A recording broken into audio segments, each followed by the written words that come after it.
e tem muitas informações importantes para um seminário que acontece por 2 dias aqui em Teresina. Dr. Franklin, muito bom dia, seja bem-vindo aqui ao Notícia da Manhã.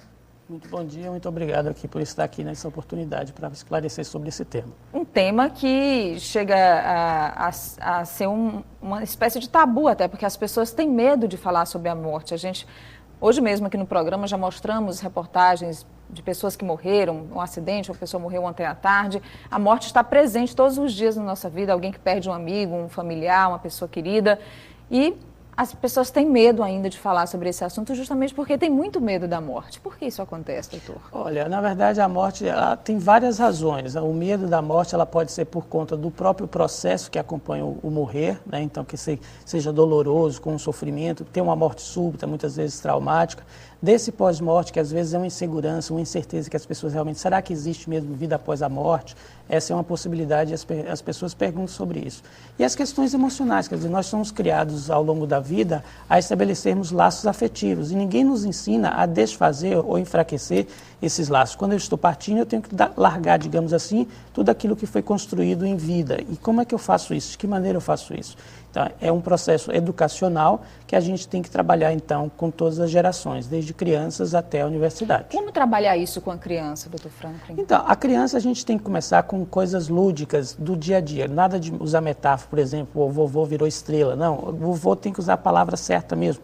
Morreu, a questão da morte não morrer. Mas nós temos livros infantis hoje, bastante livros infantis que tocam nesses assuntos. Os próprios desenhos animados, se você for ver, por exemplo, Bambi acaba perdendo a mãe de forma trágica, Nemo também tem morte, Rei Leão, quer dizer, tudo isso está permeando o dia a dia dessas crianças e a gente tem que aproveitar as estações do ano, por exemplo, enfim, começar com coisas práticas do dia a dia, do universo da própria criança, sem ir só respondendo aquilo que realmente a criança necessita. Então, na tanatologia, vocês chegam a discutir também os traumas provocados pela morte, os traumas emocionais muitas vezes profundos e que pessoas carregam aí por anos a fio. Sim, porque a tanatologia engloba também a questão do luto, né? Que a gente então vai entender como é que se processa o luto, a perda da pessoa, da amada, das pessoas que são relacionadas com você e quais os efeitos que isso tem na vida da pessoa. Então a gente vai discutir também um pouco das questões de luto e do morrer, e também se é possível investigar cientificamente, por exemplo, sobrevivência pós-morte. Porque as pessoas acham que, por exemplo, a questão da sobrevivência pós-morte diz respeito à doutrina espírita, mas não, isso é de um interesse da humanidade inteira. E vários pesquisadores, não relacionados com o espiritismo especificamente, vêm se debruçando sobre essa questão. É possível investigar cientificamente a sobrevivência pós-morte? Hoje em dia existem várias linhas de pesquisa que trabalham essas questões. Então, o Philippe Ariès, que é um historiador francês, ele diz o seguinte: deixar de pensar na morte não a retarda ou evita. A gente tem a fantasia de que se deixar de pensar nesse assunto, ou ao pensar nesse assunto, vai atrair a morte para a gente. Não, pensar na morte pode nos ajudar em uma série de questões a respeito de como viver bem o aqui e agora. Quer dizer, não é centrar na questão da morte e ficar pensando na morte, seria doentio. É pegar a morte como um instrumento pedagógico para repensar o nosso viver, os nossos afetos, a nossa existência, o nosso dia a dia. Porque a gente acha, depois eu faço lá quando eu estiver velhinho, mas a gente não tem certeza que a gente vai ficar velhinho nem que vai estar vivo depois daqui a 6 meses. Então, o nosso foco é centrar agora, que as ações nossas do nosso dia a dia sejam centradas de significado.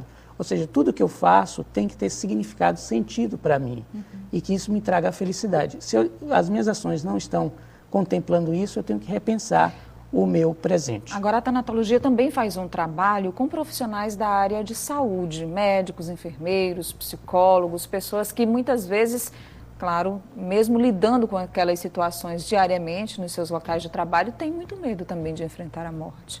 Sim, um dos objetivos é exatamente porque toda a nossa sociedade não foi educada para as questões da morte e do morrer.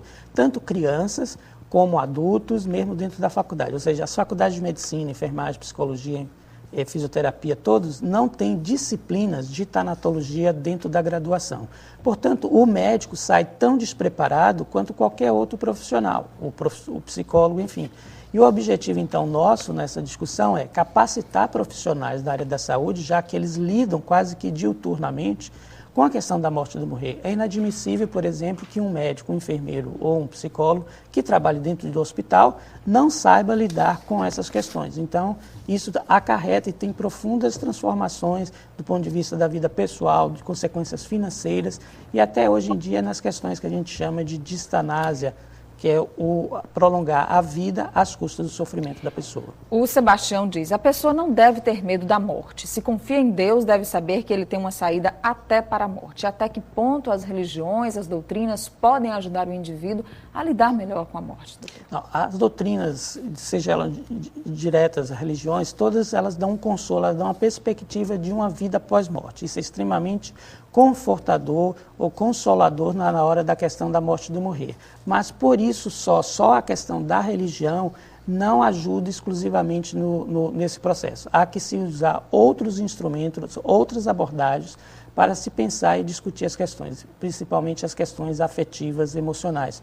Porque eu tenho a perspectiva de que eu vou sobreviver, mas muitas vezes essa perspectiva ela não é de fato vivenciada. Quer dizer, é uma fé, mas é uma fé que assim está lá na Bíblia, está na igreja, está, enfim.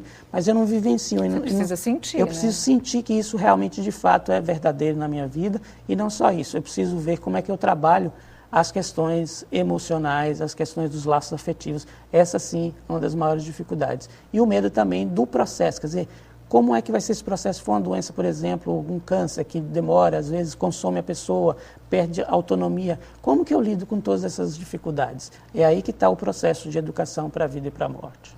Ana Lúcia diz, Dr. Franklin vai dar alguma palestra? Vai sim, Ana Lúcia. Na verdade, são 2 palestras e são gratuitas, abertas ao público. A primeira palestra acontece hoje, né, às 19h30, lá no centro, na Federação Espírita. E amanhã e domingo, na Avenida Barão de Castelo Branco, na sede do Centro Fabiano de Cristo.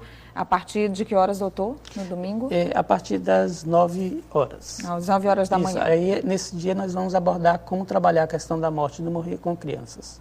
Com crianças. Então, qualquer pessoa pode participar? Qualquer pessoa de qualquer religião. Não tem a ver com... A respeito de estar sendo promovido por instituições espíritas, não é dedicado a espíritas. É para toda a sociedade, uma vez que a morte toca a todos nós. Muito bem, nós conversamos aqui com o médico geriatra Franklin Santana Santos, um dos grandes especialistas em tanatologia do Brasil. Muito obrigada, doutor, pela presença aqui, pelas informações, por ter conversado com o público do Piauí sobre esse assunto tão delicado para muita gente. Muito obrigada. Bom dia para o senhor. Obrigado. Bom dia.